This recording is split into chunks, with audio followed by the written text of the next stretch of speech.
shall my pride. Good morning, class. Good morning to you again. Nice to see you. Please tell us your name and the class you'll be taking. I'm Olatunji. Let me just open my slide. Please do. So this, I'm Olatunji Raphael. My code is 014RO. Then I'll be teaching physics. The topic is infrared radiation. So at the end of the lesson, you should be able to state one use of infrared radiation, state the type of radiation that has both magnetism and electricity. So the instructional material, transparent eyeglass. I want to make a smart eyeglass for drivers. It's an anti-slip and anti-blink eyeglass. So it's an innovation using the technology of infrared sensor. So the material is transparent eyeglass, male and female jumper wire, battery, infrared sensor module. You can purchase this in Oshodi, one of the stores in Oshodi. Now, the reference site is where I learned the something from. So this was National Center for Biotechnology Information, the popular website for research. So this is the URL for this website. So they recommend to be safe. It won't spoil your eyes, it won't blind your eyes. So, good morning. Good morning to you. You're doing very well. Please press on. Okay. The timer. Yes. At the top. And of course, you have started your teaching. I don't know how we set. Start. Okay. No, start it. Yes. Good morning, class. Oh, I'm Olatunji Raphael. The topic before us is infrared radiation. Now, the content, we have infrared radiation is a type of radiation that is a type of electromagnetic radiation. Now, electromagnetic radiation is a type of radiation that has both magnetism and electricity. Now, uses of infrared radiation. The first use is that infrared radiation are used in making remote control for your TV and your air conditioner. Like you are seeing this white tube, it's called infrared transmitter or emitter. It emits infrared radiation to your TV. So there will be another tube at the end inside your TV or maybe your air conditioner. It's called infrared, so it's black in color. So we have the white one. This one emits the infrared radiation. This one receives or accepts. It's like a goalkeeper and a striker. This one strikes. This one is a goalkeeper, accept or receive the infrared radiation. Now the other use of infrared radiation is used in making infrared phones. In 2005, we were using infrared phones. There was no like Bluetooth phones then. So before the advent of Bluetooth, we were using infrared phones. Now, infrared radiation can also be used to make smart eyeglass for drivers, anti-slip or anti-blink smart glass. So this one I'll be here. I have one. I've constructed this for this course. Currently, infrared is used in making eyeglass, and I've mentioned that before. Now, I want to look at the eyeglass. This is the eyeglass here. So this is what's called infrared sensor module. You understand? So that's both the sensor, the transmitter, and the emitter. Now the anti-eyeglass is a smart eyeglass that has to prevent road accident by preventing the driver from sleeping. If there is a driver who wants to sleep, it will bring out a beeping sound that will prevent the driver from sleeping. Even if the driver blinks his eyes, it will bring out the sound, but it will not be as much as if the driver has closed his eyelid completely. Now we want to look at the infrared sensor. Now this black one is called the receiver. This white one is called the emitter. It's one that emits the radiation, infrared radiation. So once there is an obstacle in front of it, the radiation will be ricocheted, it will be reflected, and it will be received by the black sensor. So that one is like the goalkeeper that receives the radiation. So I want to show you, this is the glass itself. We have the infrared sensor here, module, this is the module.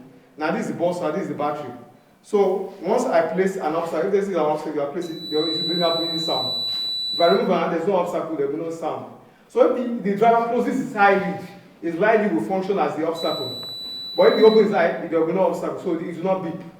So that's the mechanism of it. So if I put it in my eye now, if I blink or close my eye, the buzzer will sound. So let me try that. So if I blink, if I open my eye, there will be no sound. If I blink, there will be sound.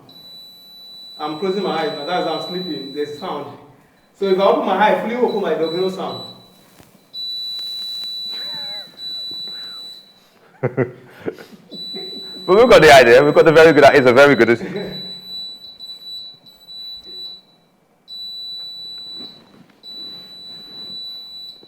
Okay, keep going.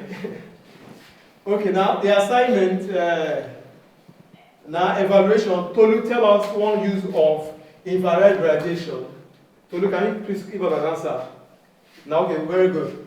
Now, for what are the two types, or what type of radiation has both electricity and magnetism? Now, who can answer that? That's okay. Femi answered, okay, it's correct. So for your assignment, state two uses of infrared radiation.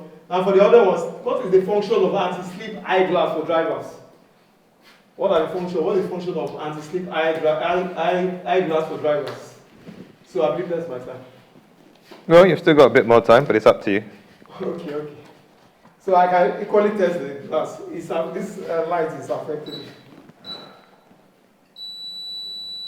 Well, it worked when you were using your hand. I'm sleeping now. So I'm blinking my eye now. It's your sound. If you keep your eyes open, let's see. I'm closing my eye now. So I blink, it's your sound. Okay. Well done. Did you construct this yourself? Yes, sir. From that website. From this URL, this website. Wonderful. Well done for doing that. Let's start off with you, Miss Sarofi. Mr. Raphael. Yes, ma'am.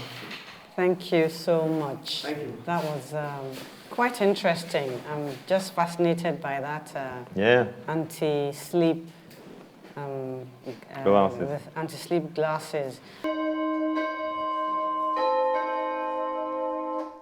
I felt like the lesson was a little bit rushed. So all those questions that you asked, I wouldn't have been able to answer because you were going very fast. You weren't really stopping in between to check if we were following and all that. Maybe because you were so immersed in what you were doing, you weren't really, connecting with your students. So the only good thing was the demonstration of that. But if you ask me, I remember I heard something about emitter, receiver, something white, but I couldn't really answer any of your questions.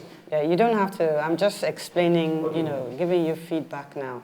And then a little, word of advice when you're making your slides, don't put all those words on the slides because it will make you go and start reading to your students. Just put your image, one or two keywords, or, you can use emojis, but don't put all those words because what it will do is that it will take the attention of your students from you, and they will just be reading and they will not be listening to you. So you do the explaining. Don't put the words on and I'm sure they will have the textbooks to read all those words. So no need for you to put all those words. But apart from that, I think that this demonstration was very good. And thank you. Thank you. Thank you, Ms. Sarofi. Dr. Christie. Oh, Mr. Olatunji, well done. Thank you. You had a very good topic, and the demonstration of your instructional material was powerful. Yeah. It was very, very powerful, and it's a well thought out topic. I'm wondering, what is in that? Yes, that paper, is that your own or part of your instructional material? I wanted to show you the circuit diagram for constructing. So this is the infrared sensor module. This one is the one, this is the receiver, this is the emitter. The white one is always the emitter. Then this are the pin, this is the positive terminal. This is the positive terminal of the buzzer, negative terminal of the band. So you connect it to the... You didn't make use of that. Okay, while you were... I'm sure you'll be a good lecturer that teaches a large number of students. Yes, you gave us so much information. We're not connecting, like she said.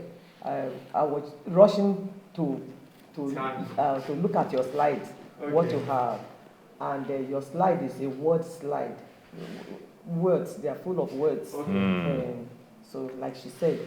With the PowerPoint, there are no points there, but try and listen. Just try and listen to the comments. So you had so much information, but we were not following. Like she said, you gave the definition. You didn't allow us to even think over those words. We couldn't process those words. So next time, just make it teacher, student, this thing, and even that your instructional material, This one. there's a way you could have simplified it that you could ask students to come and demonstrate it while you ask them what do they perceive. The most people I gave you, they don't want to go, they're afraid that there is a bomb, so that discourages me somewhat. Okay. When? But as well I say, because recommended by NCBI, Okay. like you said. Thank you. It's a very good topic. Yes, Well done. Yes. Yeah. Thank you very much, Dr. Christie. I enjoyed the lesson. I think I've seen you a number of times now, probably the 4th time. Yes. And I enjoyed this lesson in particular because, again, it's an interesting topic and you've presented it in an interesting way. As been noted previously, well done for constructing these glasses and making it more or less functional. And so it was really good. It was good to see, because if you had told me that there were anti-sleep eye glasses, I think I may have heard about it, but to really see it demonstrated, thank you very much for doing that. Okay, but under your pedagogy, you have the basics in place, but you need to just push on a bit from the basics. Remember, there's a high standard being set in this competition, and even when you go back to your own school, you want to be able to teach on a level whereby people would say, we realize that the 3 weeks, the 4 weeks he spent on that show, there's been a change in his teaching methodology. So, I mean, keywords have been mentioned. I heard receiver, I heard emitter. I think at one time you tried to say ricochet. I'm not too sure. Exactly. But I kind of like just had it in passing, heard it in passing. So you need to take your time. And that's the reason why we'll say, try and have your keywords on the board. As you derive them from the students, if you can, try and present them on the board. So that was one aspect, keywords. And then if you go to that slide at the end where you were trying to give us our assignment, and so you said state one use of infrared radiation. I suppose we could do that. We could say it's in the remote control. We could say anti-sleep glasses. We've seen at least 2 examples of it. Well done. What type of radiation has both electricity and magnetism? Did you relax? Did you cover it in your lesson? Yes, it's there. Okay. What did you say to us in the lesson about it? Electromagnetic radiation is a radiation that has both electricity and magnetism. Oh, okay, you've said it. Okay, but this is the speed at which you were going at, and the many were. Listen now, Olatunji, I know you wanted to reinforce, but you came to the end. I don't think any of us knew the answer to it, even though you may have mentioned it. But remember, we're telling you that the slide has too many words. Okay, sir. Yeah?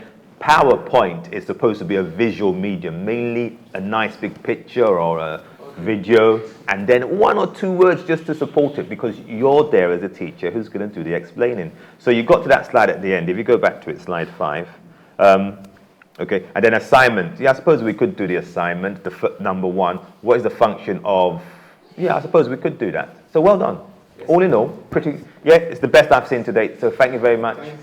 Keep on that trajectory. And please, before you go, when you finish your lesson before the time, and there was nothing to do, it's also a sign of the fact that we didn't prepare well. Yes, if you couldn't finish, so you have to really balance. Can I defend him? Maybe it's because he taught so well. No, the truth is that sometimes it will happen. Sometimes it's a topic you think they might struggle with, but before you know it, they've all understood it to a person in the class. You say, okay, but what would you then do? Let me throw it back at you. If you finish it, if let's say it's a real lesson, 50 minutes, and you're finished in 35 minutes, you've achieved your objective, what next? No, I'll ask more questions. That's it. That's what you would have done. Yeah. Thank you very much. Thanks. Well done, Mr. Raphael. Thank you. Thank you. Yes. Yeah, you're getting better. Well done. Teacher, my pride.